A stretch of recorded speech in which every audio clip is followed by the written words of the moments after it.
ലോകാവസാനത്തിന്റെ വലിയ അടയാളങ്ങളിലൊന്നായി മുഹമ്മദ് നബി സല്ലല്ലാഹു അലൈഹി വസല്ലം പഠിപ്പിച്ച ഗൗരവകരമായ ഒരു വിഷയമാണ് യഅജൂജ് മഅജൂജ് എന്നത്.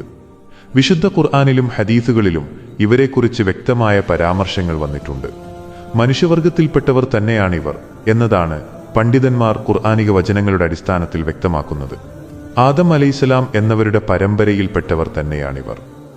ഇവരുടെ ആധിക്യവും സ്വഭാവവും ലോകത്തിന് വലിയ ഭീഷണിയായിത്തീരുന്ന ഒരു കാലഘട്ടം വരാനിരിക്കുന്നുവെന്ന് പ്രമാണങ്ങൾ നമ്മെ ഓർമ്മപ്പെടുത്തുന്നു. ദുൽഖർനൈൻ എന്ന നീതിമാനായ രാജാവ് ലോകം ചുറ്റി സഞ്ചരിക്കുന്നതിനിടയിൽ 2 പർവ്വതങ്ങൾക്കിടയിലുള്ള ഒരു ജനവിഭാഗത്തെ കണ്ടുമുട്ടുകയുണ്ടായി. തങ്ങളുടെ അയൽവാസികളായ യഅജൂജ് മഅജൂജ് എന്ന വിഭാഗം തങ്ങളെ ഉപദ്രവിക്കുന്നതായും ഭൂമിയിൽ കുഴപ്പങ്ങൾ ഉണ്ടാക്കുന്നതായും അവർ അദ്ദേഹത്തോട് പരാതിപ്പെട്ടു. അവരിൽ നിന്നും തങ്ങളെ രക്ഷിക്കാനായി ഒരു മതിൽ നിർമ്മിച്ചു നൽകണമെന്ന് അവർ അഭ്യർത്ഥിച്ചു. ഇതിനായി പണം നൽകാമെന്ന് അവർ വാഗ്ദാനം ചെയ്തെങ്കിലും അള്ളാഹു നൽകിയ കഴിവിൽ തൃപ്തനായ ദുൽഖർനൈൻ ശാരീരികമായ സഹായം മാത്രമാണ് അവരോട് ആവശ്യപ്പെട്ടത്. ദുൽഖർനൈൻ രാജാവ് ഇരുമ്പുകട്ടകൾ അടുക്കിവെച്ച് ആ 2 മലകൾക്കിടയിൽ വലിയൊരു മതിൽ പണിതു. തുടർന്ന് അത് ഉരുക്കിയ ചെമ്പ് ഉപയോഗിച്ച് ബലപ്പെടുത്തി.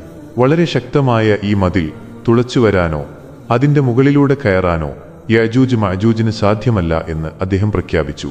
എന്നാൽ അള്ളാഹു നിശ്ചയിച്ച ഒരു സമയമായാൽ ഈ മതിൽ തകരുകയും അവർ പുറത്തുവരികയും ചെയ്യുമെന്നും അദ്ദേഹം അന്നേ വ്യക്തമാക്കിയിരുന്നു. ആ മതിൽ തകരുന്നതോടെ ഇവർ ലോകം മുഴുവൻ വ്യാപിക്കുമെന്ന് ഖുർആൻ സൂറത്തുൽ കഹ്ഫിലൂടെ നമ്മെ ഓർമ്മിപ്പിക്കുന്നു. നൂഹ് അലൈഹിസ്സലാം എന്നവരുടെ മകനായ യാഫിസിന്റെ മക്കളാണ് ഇവരുടെ മുൻഗാമികൾ എന്നാണ് ചരിത്ര കിതാബുകൾ വ്യക്തമാക്കുന്നത്. സാധാരണ മനുഷ്യരിൽ നിന്നും വ്യത്യാസമുള്ള ശാരീരിക പ്രത്യേകതകൾ ഇവർക്കുണ്ടെന്ന് ഹദീസുകളിൽ വന്നിട്ടുണ്ട്. ചെറിയ കണ്ണുകളും ചപ്പിപ്പൊങ്ങിയ മൂക്കും പരന്ന മുഖവുമുള്ള വലിയൊരു ജനതയായിരിക്കും ഇവർ. അവരുടെ എണ്ണത്തെക്കുറിച്ച് പറയുമ്പോൾ ഒരു സാധാരണ മനുഷ്യന് പകരം 1000 യഅജൂജ് മഅജൂജുകൾ ഉണ്ടാകുമെന്ന് വിവരിക്കപ്പെട്ടിട്ടുണ്ട്.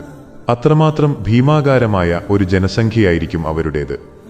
മതപരമായ ഗ്രന്ഥങ്ങൾ പരിശോധിക്കുമ്പോൾ ഇവർ ഇപ്പോൾ ആ വലിയ മതിലിന് പിന്നിൽ കഴിയുകയാണെന്ന് മനസ്സിലാക്കാം.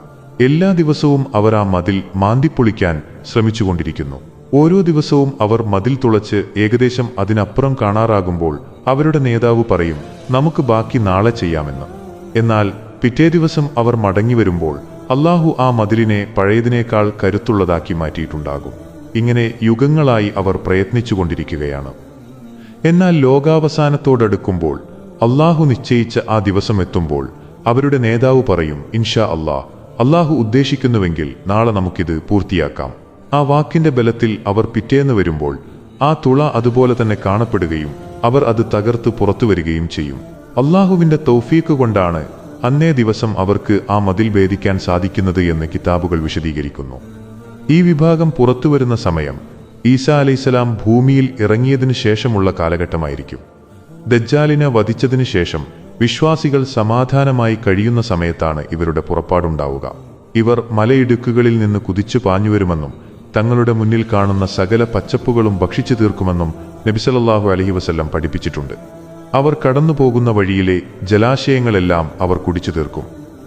മുൻനിരയിലുള്ളവർ ഒരു തടാകത്തിലെ വെള്ളം കുടിച്ചു തീരുമ്പോൾ പിന്നിൽ വരുന്നവർ അവിടെ വെള്ളമുണ്ടായിരുന്നോ എന്ന് അത്ഭുതപ്പെടുമത്രേ. അത്രമാത്രം ദാഹവും വിശപ്പും ഉള്ളവരായിരിക്കും അവർ. ഭൂമിയിലെ സകല വിഭവങ്ങളും ഭക്ഷിച്ചു തീർക്കുന്ന ഇവർക്ക് മുന്നിൽ പിടിച്ചു നിൽക്കാൻ ഒരു മനുഷ്യനും സാധിക്കുകയില്ല. ആ വലിയ ജനക്കൂട്ടത്തെ നേരിടാൻ തനിക്ക് കഴിയില്ലെന്ന് ബോധ്യപ്പെടുന്ന ഈസാ അലൈഹിസ്സലാം തന്റെ കൂടെയുള്ള വിശ്വാസികളെയും കൂട്ടി തൂർ പർവ്വതത്തിൽ അഭയം പ്രാപിക്കും. ഭൂമിയിലുള്ളവരെയെല്ലാം കീഴ്പ്പെടുത്തിയെന്ന് അഹങ്കരിക്കുന്ന യഅജൂജ് മഅജൂജുകൾ പിന്നീട് ആകാശത്തേക്ക് അമ്പെയ്യും. അള്ളാഹു അവരെ പരീക്ഷിക്കാനായി ആ അമ്പുകളിൽ രക്തം പുരട്ടി തിരികെ അയക്കും. അപ്പോൾ ഞങ്ങൾ ആകാശത്തുള്ളവരെയും വധിച്ചു എന്ന് അവർ അഹങ്കാരത്തോടെ പറയും. ഈ ഘട്ടത്തിൽ വിശ്വാസികൾ വലിയ പ്രതിസന്ധിയിലാകുകയും ഈസാ അലൈഹിസ്സലാം അള്ളാഹുവിനോട് ഇവർക്കെതിരെ സഹായത്തിനായി പ്രാർത്ഥിക്കുകയും ചെയ്യും. വിശ്വാസികളുടെ പ്രാർത്ഥനയുടെ ഫലമായി അള്ളാഹു ഇവരുടെ പിരടിയിൽ ഒരുതരം പുഴുവിനെ നഖഫ് ബാധിക്കാനിടയാക്കും. ആ പുഴുക്കൾ കാരണം അവരെല്ലാവരും ഒരേ സമയം ചത്തുവീഴും. പിന്നീട് ഇത്രയും വലിയ മൃതദേഹങ്ങൾ കൊണ്ട് ഭൂമി നിറയുകയും അസഹനീയമായ ദുർഗന്ധം വരികയും ചെയ്യും. വീണ്ടും ഈസാ അലൈഹിസ്സലാം അള്ളാഹുവിനോട് പ്രാർത്ഥിക്കുകയും തുടർന്ന് അള്ളാഹു വലിയ പക്ഷികളെ അയച്ച് ആ ശവശരീരങ്ങൾ നീക്കം ചെയ്യുകയും വലിയൊരു മഴ പെയ്യിച്ച് ഭൂമിയെ ശുദ്ധീകരിക്കുകയും ചെയ്യുമെന്നാണ് പ്രമാണങ്ങളിലുള്ളത്. യജൂജ് മാജൂജിന്റെ ഈ കഥ വെറുമൊരു കഥയല്ല, മറിച്ച് വരാനിരിക്കുന്ന ഒരു വലിയ യാഥാർത്ഥ്യമാണ്. ഈസാ അലൈഹിസ്സലാം എന്നവരുടെ കാലത്ത് സംഭവിക്കാനിരിക്കുന്ന ഈ വിപത്തിനെക്കുറിച്ച് അള്ളാഹുവിൻ്റെ റസൂൽ സല്ലല്ലാഹു അലൈഹി വസല്ലം തൻ്റെ ഉമ്മത്തിന് വലിയ മുന്നറിയിപ്പാണ് നൽകിയിട്ടുള്ളത്. മുസ്ലിങ്ങൾ തങ്ങളുടെ ഈമാനിൽ ഉറച്ചു നിൽക്കേണ്ടതിൻ്റെ ആവശ്യകതയും അള്ളാഹുവിൻ്റെ സഹായം മാത്രമാണ് ഏതൊരു പ്രതിസന്ധിയിൽ നിന്നും രക്ഷയെന്നും ഈ ചരിത്രം നമ്മെ പഠിപ്പിക്കുന്നു. ആദം അലൈഹിസ്സലാം എന്നവരുടെ പാരമ്പര്യം പരിശോധിച്ചാൽ നൂഹ് അലൈഹിസ്സലാം എന്നവർക്ക് ശേഷമുള്ള 3 മക്കളിൽ ഒരാളായ യാഫിസിന്റെ സന്തതി പരമ്പരയിലാണ് യഅജൂജ് മഅജൂജ് വരുന്നത് എന്ന് ചരിത്രകാരന്മാർ വ്യക്തമാക്കുന്നു. ഇവർ മനുഷ്യവർഗത്തിൽപ്പെട്ടവർ തന്നെയാണെങ്കിലും ഇവരുടെ സ്വഭാവത്തിലും പെരുമാറ്റത്തിലും വലിയൊരു വന്യത പ്രകടമാണ്. ഭൂമിയിൽ കുഴപ്പങ്ങൾ ഉണ്ടാക്കുക എന്നതല്ലാതെ മറ്റൊരു ലക്ഷ്യവുമില്ലാത്ത ഒരു വലിയ ജനവിഭാഗമാണിവർ. ഇവർ എവിടെയാണെന്ന് ഇന്ന് ലോകത്തിന് അജ്ഞാതമാണെങ്കിലും അള്ളാഹു നിശ്ചയിച്ച ഒരു മതിൽക്കെട്ടിന് പിന്നിൽ അവർ ബന്ധിക്കപ്പെട്ടിരിക്കുകയാണ്. ദുൽഖർനൈൻ എന്ന രാജാവ് പണിത ആ മതിൽ വെറും കല്ലും മണ്ണും കൊണ്ടുള്ളതല്ല. പർവ്വതങ്ങൾക്കിടയിലുള്ള വിടവ് നികത്താനായി അദ്ദേഹം ഉപയോഗിച്ചത് വലിയ ഇരുമ്പുകട്ടകളാണ്. ആ ഇരുമ്പുകട്ടകൾ കൂട്ടിയിട്ട് വലിയ തീ കത്തിക്കുകയും അത് ചുവന്നു പഴുക്കുമ്പോൾ അതിനു മുകളിൽ ഉരുക്കിയ ചെമ്പൊഴിക്കുകയും ചെയ്തു. ഇത് ആ മതിലിനെ അങ്ങേയറ്റം വഴുവഴുപ്പുള്ളതും കാഠിന്യമേറിയതുമാക്കി മാറ്റി. ശത്രുക്കൾക്ക് അത് തുരക്കാനോ അതിനു മുകളിൽ വലിഞ്ഞു കയറാനോ സാധിക്കാത്ത വിധം ശക്തമായ ഒന്നായി അത് മാറി. അള്ളാഹുവിൻ്റെ ഒരു ദൃഷ്ടാന്തമായി ഇന്നും അത് നിലനിൽക്കുന്നു എന്നാണ് വിശ്വാസം. യഅജൂജ് മഅജൂജുകൾ പുറത്തു വരുന്നതിന് മുൻപുള്ള കാലഘട്ടം ലോകത്ത് വലിയ മാറ്റങ്ങൾ സംഭവിക്കുന്ന സമയമായിരിക്കും. ദജ്ജാലിന്റെ ഫിത്നകൾ അവസാനിക്കുകയും ഈസാ അലൈഹിസ്സലാം എന്നവർ ലോകത്ത് നീതി നടപ്പിലാക്കുകയും ചെയ്യുന്ന ഒരു ഘട്ടത്തിലായിരിക്കും അള്ളാഹുവിൻ്റെ ഉത്തരവ് പ്രകാരം അവർ പുറത്തു വരുന്നത്. അള്ളാഹു ഈസാ അലൈഹിസ്സലാം എന്നവരോട് പറയും, എൻ്റെ ചില ദാസന്മാർ യഅജൂജ് മഅജൂജ് പുറപ്പെട്ടിരിക്കുന്നു. അവരെ നേരിടാൻ ആർക്കും സാധ്യമല്ല. അതിനാൽ എൻ്റെ വിശ്വാസികളായ അടിമകളെ നീ തൂർ പർവ്വതത്തിലേക്ക് കൊണ്ടുപോവുക.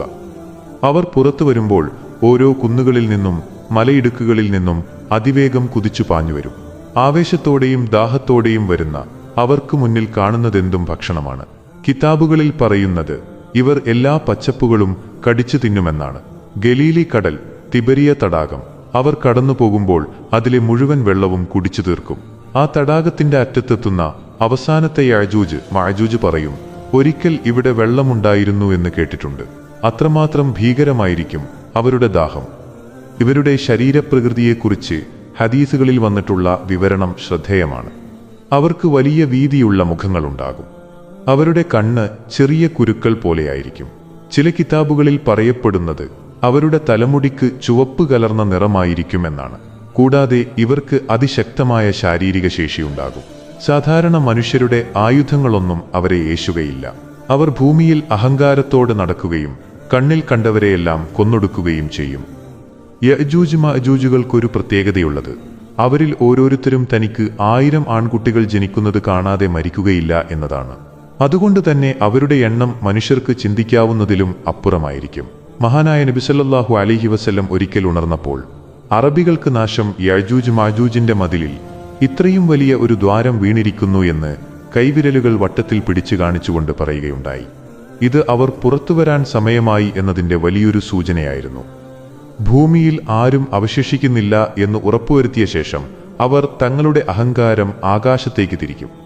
ആകാശത്തുള്ളവരെയും ഞങ്ങൾ തോൽപ്പിച്ചു എന്ന് അവർ പ്രഖ്യാപിക്കും. എന്നാൽ ഇതെല്ലാം അള്ളാഹുവിൻ്റെ വലിയൊരു പരീക്ഷണമാണെന്ന് അവർ തിരിച്ചറിയുന്നില്ല. പർവ്വതത്തിൽ അഭയം തേടിയ ഈസാ അലൈഹിസ്സലാം എന്നവരും വിശ്വാസികളും വലിയ പട്ടിണിയിലും പ്രയാസത്തിലുമായിരിക്കും.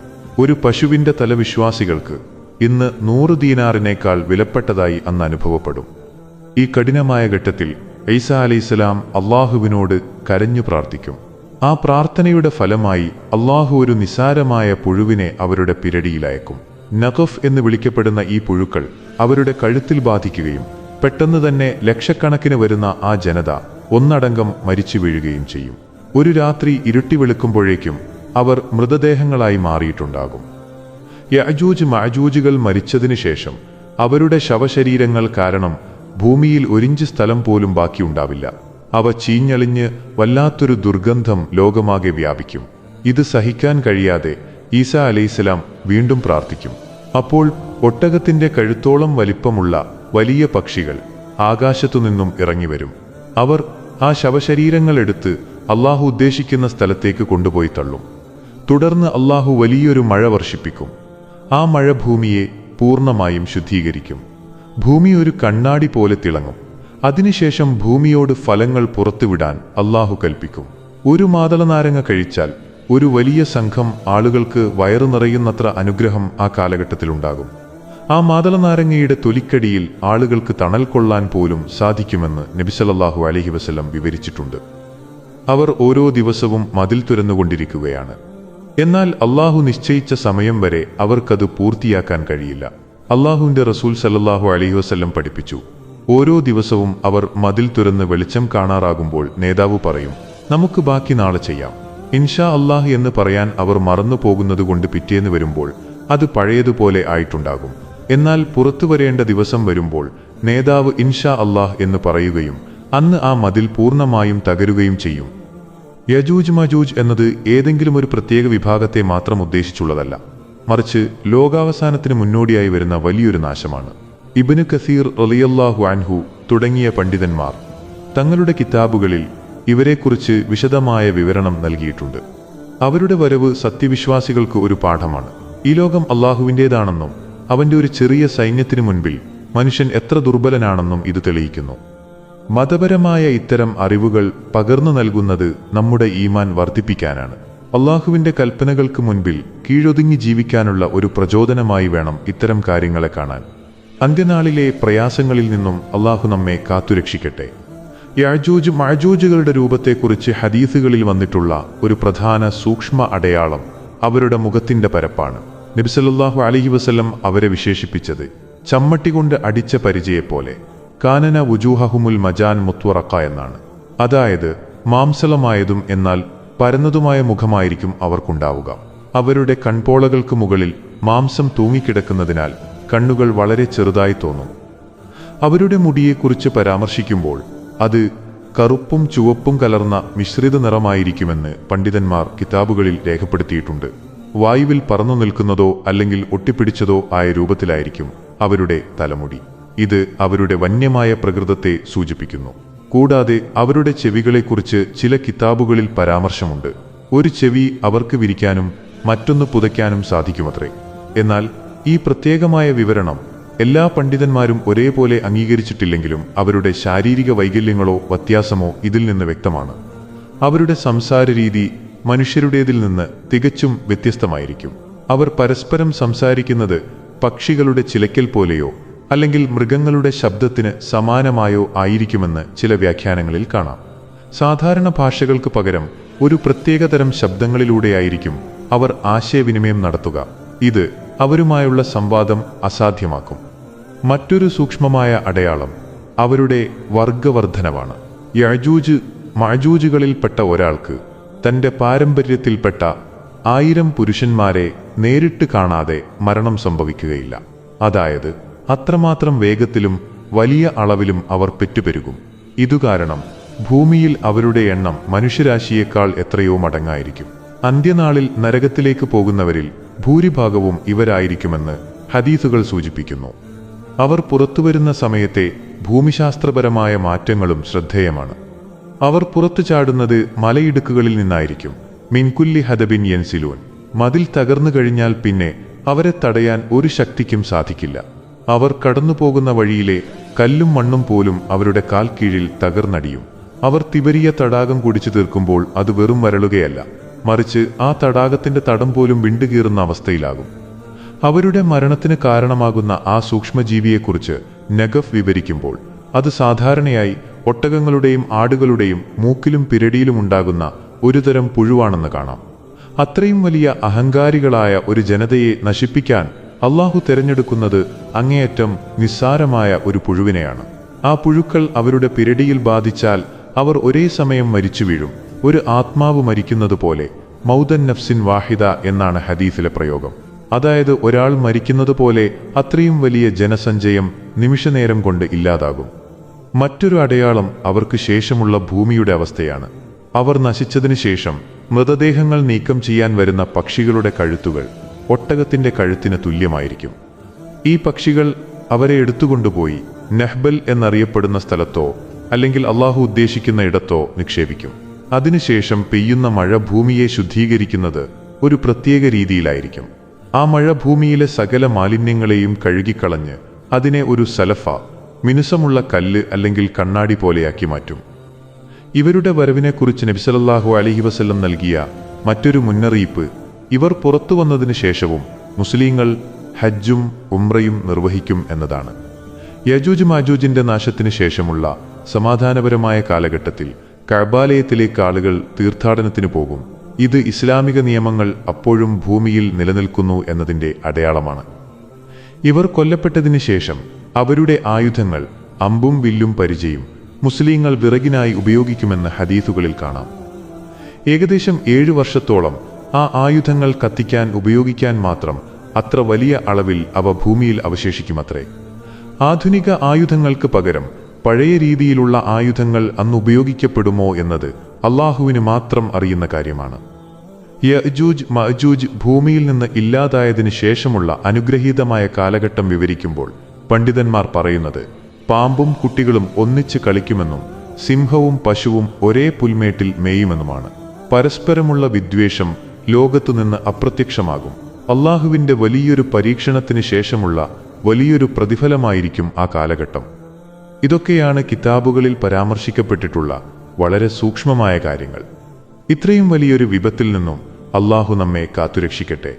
അള്ളാഹുവിൻ്റെ കൽപ്പനകൾക്ക് മുൻപിൽ മനുഷ്യൻ എത്രത്തോളം നിസ്സാരനാണെന്നാണ്.